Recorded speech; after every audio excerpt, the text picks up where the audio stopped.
नमस्कार दोस्तों, सबका समाधान यूट्यूब चैनल पर आप सभी का स्वागत है। साथियों, आज के इस वीडियो में हम फोरम को लेकर बात करने वाले हैं और किसके फोरम को लेकर जो रीट के जो फोरम भरे जा रहे हैं रीट 2022 में, उसको लेकर हम बात करने वाले हैं। क्योंकि इसमें क्या हो रहा है कि मैंने पहले एक वीडियो बना दिया था 18 अप्रैल को ही, और आज हो गई है 27 अप्रैल। तो मैंने 18 अप्रैल को ही वीडियो बना दिया था कि आप सभी जो है 25 अप्रैल के बाद फॉर्म भरें। जो भी मुझसे जुड़े हुए हैं, सबका समाधान यूट्यूब चैनल पर जो वीडियो देख रहे हैं, तो उस टाइम पर, क्योंकि उसका रीज़न होता है कि आप स्टार्टिंग में करते हो तो जो बोर्ड होता है जो आपसे फॉर्म फिल करवाता है, वो बोर्ड में भी कई मिस्टेक्स होती है। आप सभी को मैं बता दूं, एक बार क्या हुआ है कि लगभग मैं ये मान के चलो कि मेरे जो नज़दीकी हैं, मेरे कज़न हैं, उन्होंने जो फॉर्म फिल किया था 2021 में, ठीक है। अब उस टाइम पर क्या हुआ था कि जब फॉर्म उन्होंने फिल किया और उसमें करेक्शन टाइम आया था, तो उस टाइम पर करेक्शन टाइम में उन्होंने कुछ करेक्शन करवाया था, और करेक्शन करवाने के बाद जो था उनके जो फाइनल जो 2020 का ऑप्शन ही नहीं आ रहा था उसमें डिप्लोमा को, कि लास्ट ईयर 2020 का डिप्लोमा, उसमें लास्ट 2019 का आ रहा था ऑप्शन, और वो उनकी जो पूरी हो रही थी वो 2020 में हो रही थी, जबकि ऑप्शन आ ही नहीं रहा था 2020 में। तो हमने क्या किया, बोर्ड में कॉल किया था हमने, बोर्ड के जो टोल फ्री नंबर है, हालांकि पूरे दिन भर कॉल करने के बाद एक बार कॉल पिकअप किया था उन्होंने। उसके बाद उन्होंने कॉल उठाया, कॉल उठाने के बाद उन्होंने जो हमने उनको ये बताया कि हमारे 2020 आ ही नहीं रहा पासिंग ईयर, जो हमने डिप्लोमा किया था, और 2019 ही लास्ट आ रहा है, तो 2020 वाले क्या फॉर्म नहीं भरेंगे क्या?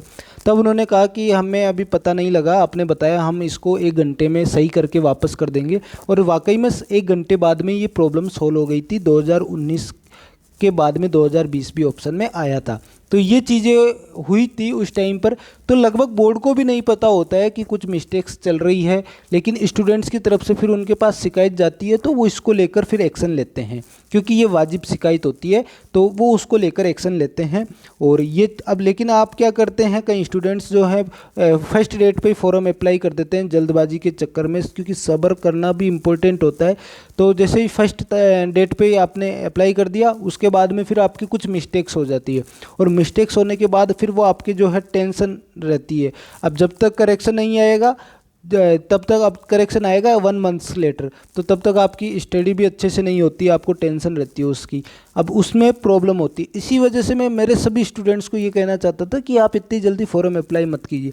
लेकिन अभी कई स्टूडेंट्स ने जो गलतियाँ कर दी है, वो उन सभी को मैं बता दूं, आप घबराएं नहीं, आप अपनी तैयारी पर फोकस रखें, आप अपने सब्जेक्ट्स को मजबूत बनाते चलिए, कोई दिक्कत नहीं है। अगर आपकी गलती हो गई तो 1 मंथ्स लेटर आपके क्या होगा कि 1 मंथ्स लेटर आपको करेक्शन का मौका मिलेगा। अब कई स्टूडेंट्स जो लेवल 1 और लेवल 2 दोनों का फॉर्म भर रहे हैं, जिन्होंने बीएसटीसी भी की है, बीएड भी की है, उनके साथ एक प्रॉब्लम हो रही है कि उसमें अगर वो मिस्टेक अलग अलग फॉर्म भरते हैं, लेवल 1 का अलग से भरते हैं और लेवल 2 का अलग से भरते हैं, तो आपको एक चीज़ प्रॉब्लम आएगी कि आपके सेंटर्स जो हैं वो अलग अलग आएंगे, सेंटर्स अलग अलग आएंगे।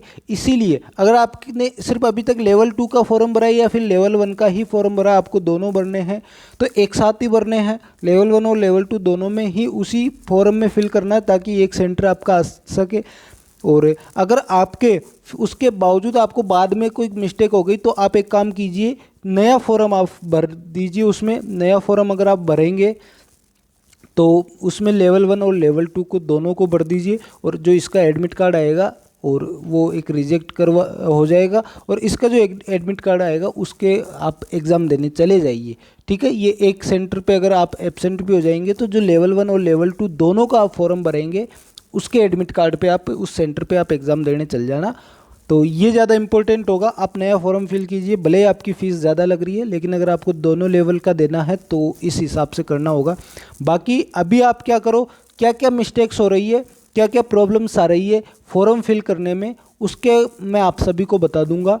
तो ये चीज़ें हैं कईयों के, एक मैंने देखा था मेरिटेल जो मैरिज का जो है उसमें जो स्टेटस है वो उसमें प्रॉब्लम आ रही है कि वो हस्बैंड का नाम फिल नहीं कर पा रहे हैं या प्रॉब्लम्स आ रही है। तो आप एक काम करो, जो आप साइट होती है माध्यमिक शिक्षा बोर्ड की, वहाँ पर रीट को पोर्टल आता है एक रीट का, और वहाँ आप जाओगे रीट के पोर्टल पे, तो वहाँ पर टोल फ्री नंबर होंगे, उस पर आप कॉल कीजिए। अगर कोई उस साइट पे प्रॉब्लम होती है, तो साइट की तरफ से, अगर आप खुद की तरफ से प्रॉब्लम कर रहे हैं तो वो कुछ नहीं नहीं कर सकते, आपको करेक्शन का मौका मिलेगा और उस करेक्शन में आप करवा लीजिएगा। लेकिन अगर साइट की तरफ से आपको कोई एरर बता रहा है कि आपने फॉरम में नाम अगर आप ऐड कर रहे हो किसी भी चीज़ का, लेकिन आपको वो एरर बता रहा है, तब आप वहाँ पर आप कॉल कर सकते हो और उस पर पूरा आपके लिए एक्शन लिया जाएगा।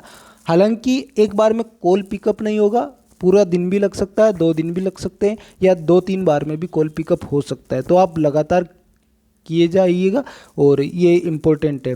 तो अभी घबराने की कोई ज़रूरत नहीं है। जितने भी स्टूडेंट्स के साथ कोई भी प्रॉब्लम आई है उनको करेक्शन का मौका मिलेगा। आप अपनी तैयारी को फोकस रखिए। कई स्टूडेंट्स बार बार कमेंट कर रहे हैं उसको लेकर, तो घबराए मत। रीट 2022 की मचक कर तैयारी कीजिए और अच्छे से सिलेक्शन आपका हो जाएगा। ना क्वालिफाई इसको कीजिए। उसके बाद में एक और फॉर्म फिल करना है, वो तो आपको